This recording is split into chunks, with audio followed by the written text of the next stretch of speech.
The last thing you want to hear when you need your auto insurance most is a robot with countless irrelevant menu options. Which is why with USAA Auto Insurance, you'll get great service that is easy and reliable, all at the touch of a button. Get a quote today. Restrictions apply. Hilton brings you new ways to stay, with experiences that let you capture the glory days. Introducing the Graduate Hotels. Each inspired by local college towns, these stays are always original and never boring. Get in touch with traditions all across the country and enjoy a stay that's a class above the rest. Book at Graduate Hotels with Hilton Honors Points at Hilton.com. It's a win-win. Hilton, for the stay.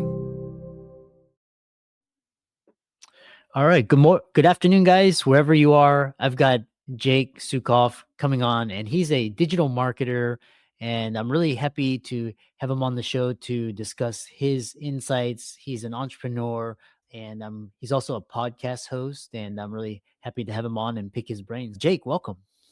Good to be here, Chris. Thanks for having me. Yeah. Briefly introduce yourself, and we'll fire it away. Sure.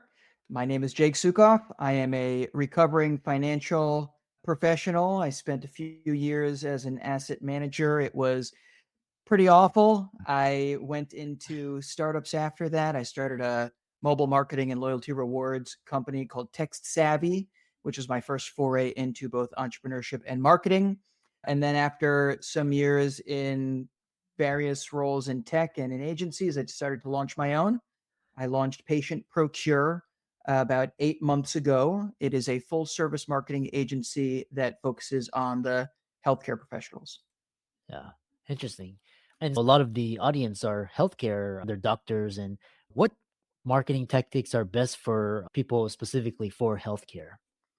Oh, I could talk about this for a very long time. Let's start with local SEO. Healthcare is local.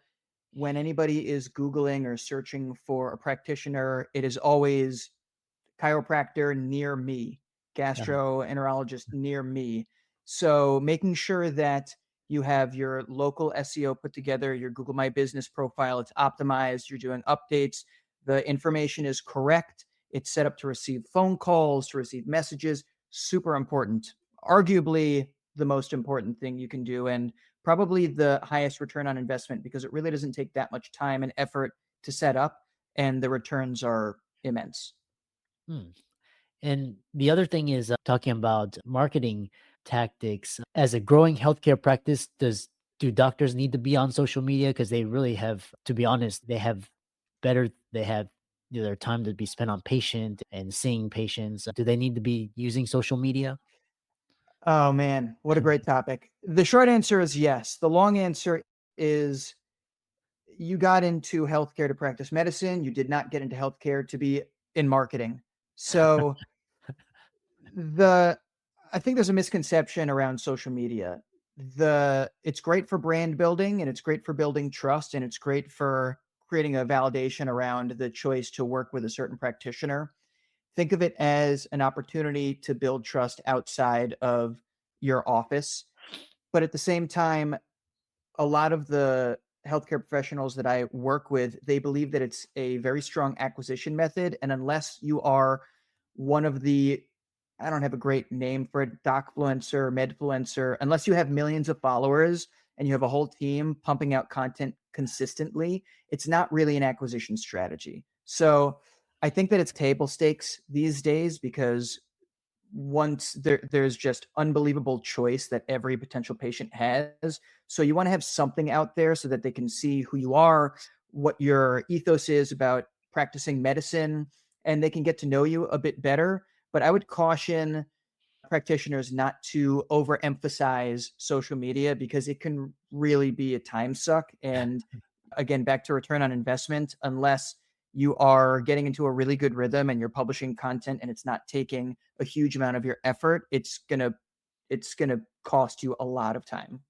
And along those lines, because there's a lot of large physician influencers with a huge base. There's like White Coat Investor, and there's Instagrammers with 1 million followers, YouTubers, Daniel Sugai. Do physicians need 1 million followers, or they just need to have a presence? They just need to have a presence, and it's really important that they focus on the things that interest them within the healthcare that they're practicing, because your passion is going to shine through. And the people who are looking for you, for your solution, for the treatment that you offer, they're looking for information and they're looking for it from an expert. The rise of AI has made it extremely easy to type in a query and get all of the supposed information you might need about any illness or a healthcare challenge you might be facing. But it's never going to replace the expertise of a physician or practitioner. And having that be a trusted source for them is huge. So I wouldn't think about it in terms of needing to get to multi-million followers or even hundreds of thousands. Think about in terms of what is the value to your practice of each additional patient. Every piece of content that you put out there that is helpful, that's going to help inform a patient, is going to potentially convert a new patient to your practice. Yeah. And what's interesting is because you talk about hiring a distributed workforce that is 90% as effective as a US based team for 10% of the cost. And a lot of doctors, if they're not employed by hospitals, they're solo practitioners or they're private practice. How can you hire a non US based team for 10% of the cost that is 90% as effective? The first thing you should do is call me and use Patient Procure to do this for you, because you don't want to do marketing. You want me to do marketing for you. So just go to patientprocure.com and I'll build your entire marketing engine for you. Now, if you decide, I don't want to go the agency route, I want to do this myself, there are scores of different sources for overseas workers. I personally hire all of my employees directly, whether they're in the US or Canada or South America or Southeast Asia. I like to have my own people. I don't rely on these outsourced headhunting agencies to bring people in. That said, maybe you want to do that just to save yourself a little bit of pain and time and effort. It really does take a long time to create a process where you can create the job description, vet all the talent yourself, interview them, and then onboard them, and then finally put them to work. But I'll give you a couple of tips. I use a great job board called onlinejobs.ph. It's all Filipino hires. I've had extremely good success with folks on there.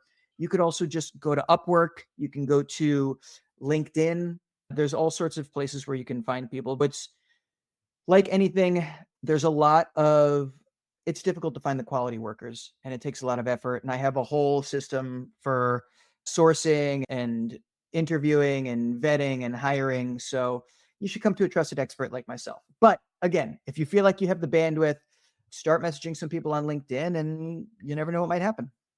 Yeah, I really enjoyed this. And how can people find out more about Patient Procure and talking about which platforms and looking into your agency? Because obviously doctors, they're pressed for time, but they can hire and outsource this to do it for them. And how can they connect with you and learn more from you? If you go to patientprocure.com, there's a bunch of buttons that you can click. It'll send me an email. I'm happy to review your situation, give you a free audit because you're a friend of the podcast, and give you a sense of what I would do and what I wouldn't do. And hopefully you give me a shot. Yeah, I really love that. And thanks so much for coming on and discussing your expertise and keep up the great work. Thank you, Chris. Thanks for letting me be here.